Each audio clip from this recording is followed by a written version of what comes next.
turning back on that original programming. That's why it's so effective with children, adults, the elderly.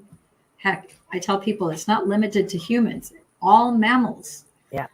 I should say mammals and birds, because I do have one gal who had a parakeet, which when she told me that she patched her parakeet, I'm like, wow, I had a parakeet when I was in high school. And I was like, how did you, immediately I was picturing a tiny little parakeet and this being like a parakeet going, how did you get, like, where did you patch that parakeet?